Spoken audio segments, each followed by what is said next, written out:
আমার এই কথাগুলো আমার মায়াবতীর জন্য।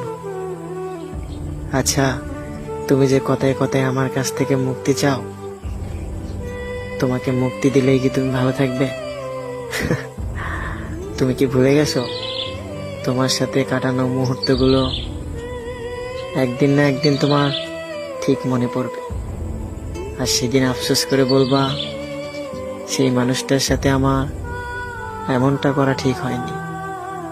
এই যে কথায় কথায় বলো না আমার থেকে তুমি অনেক ভালো কাউকে পাবে, হ্যাঁ অনেক ভালো কাউকে পাবে, কিন্তু আমার মতো ভালো তোমাকে কেউ বাসবে না। শোনো, আমাকে ছেড়ে গেলে হয়তো তুমি বিশাল পরিমাণে আকাশ পাবে, সেখানে হয়তো মুক্ত পাখির মতো ঘোরাফেরা করবে, কিন্তু দিন শেষে সেখানে তোমার জেলখানার মতো মনে হবে। আমাকে তোমার ভীষণ মনে পড়বে, আমার সাথে একটু কথা বলার জন্য ছটফট করবে, কিন্তু আফসোস কি জানো, চাইলেও তুমি আমার সাথে আর কথা বলতে পারবে না।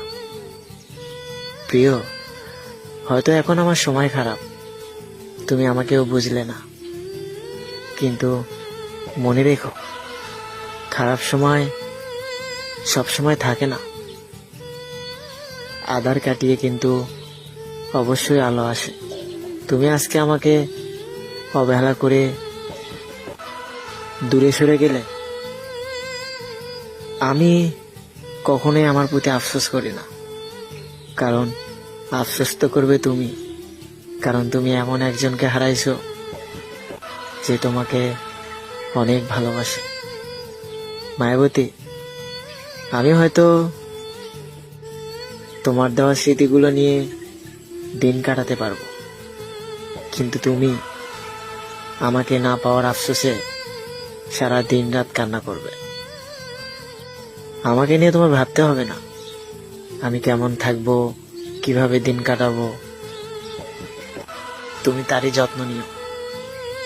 আমার মতো তাকে অবহেলা করো না, আমার মতো তাকে কষ্ট দিও না, কারণ সবাই তো আর আমার মতো না। হাজার অবহেলা করার পরেও আমি অনেক ভালোবেসেছিলাম তোমায়, কিন্তু সময়ের সাথে সাথে তুমি পরিবর্তন হয়ে গেছো। আমি আফসোস করি না, কারণ তোমার সাথে কাটানো মুহূর্তগুলো অনেক ভালো ছিল, সেগুলো নিয়ে হয়তো দিন কেটে যাবে, কিন্তু তুমি আফসোস করিও না আমার জন্য।